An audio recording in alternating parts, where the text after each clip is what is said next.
लीला ने deep voice में समझाया। दुनिया अब चेंज होने वाली थी। मॉन्स्टर्स और डंजन्स इस वर्ल्ड में आने वाले थे। इंसानों को लड़ने की जरूरत थी, लेकिन वो इतने वीक थे कि एक नॉर्मल गॉब्लिन भी उनको मार सकता था। तो भगवान ने डिसाइड किया कि पूरी दुनिया की पॉपुलेशन को एक दूसरे वर्ल्ड में भेज दिया जाए, पूरे 10 इयर्स के लिए।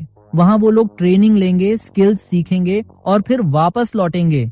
जून का दिमाग अब लिटरल हैंग हो चुका था। उसने बिना किसी इमोशन के पूछा, तो मेरे साथ क्या हुआ? लीला ऑकवर्डली बोली, थोड़ी गड़बड़ हो गई। तुम्हारी स्टेल्थ स्किल इतनी ज्यादा थी कि भगवान को भी तुम दिखे ही नहीं और तुम पीछे छूट गए। कुछ सेकंड तक पूरी शांति रही। फिर, बेवकूफों का भी कोई लिमिट होता है क्या? जून ने जमीन पर लेटकर दोनों हाथ हवा में उठा दिए और ड्रामेटिक क्राइंग मोड ऑन कर लिया। भाई, कोई भगवान को फोन लगाओ, मुझे भी भेज दो दूसरे वर्ल्ड में। लीला ने उसकी बैक पर एक जोरदार स्लैप मारा। होश में आ। फिर एक लॉन्ग साई लेते हुए काल्म होकर बोली, देखो, भगवान दयालु हैं। उन्होंने तुम पर दया की और तुम्हें एक स्पेशल बोनस देने का सोचा है। जून ने बच्चा मोड एक्टिवेट करके ऑलमोस्ट रोते हुए कहा, मुझे बोनस नहीं चाहिए, मुझे वही भेजो जहां सब गए हैं। लीला ने जोर से एक लंबी सांस ली और अपने हाथ जोड़ लिए। हे भगवान, मुझे ही क्यों भेज दिया इसको संभालने? फिर उसने फर्म होकर कहा, सुनो, बाकी सब 10 साल बाद वापस आएंगे।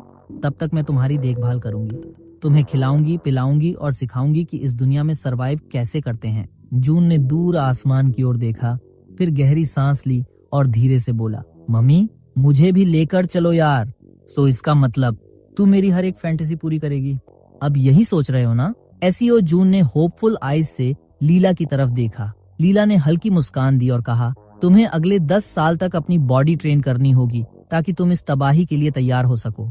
जून का पूरा दिमाग एरर शोर्स ऑफ 4 मोड में चला गया। होल्ड अप, क्या? उसने प्रोटेस्ट करते हुए कहा, मुझे ना तो माना कंट्रोल करना आता है और ना ही मैं मॉन्स्टर्स को डैमेज कर सकता हूँ।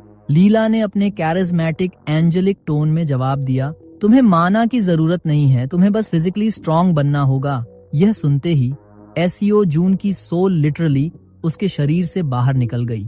उसने खाली आंखों से सीलिंग की तरफ देखा और बड़बड़ाया, ये एंजल स्टूपिड तो नहीं है?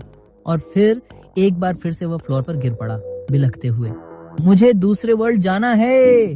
पर इससे कोई फर्क नहीं पड़ा, क्योंकि एसईओ जून की 1000 साल की अकेली जिंदगी अब शुरू हो चुकी थी।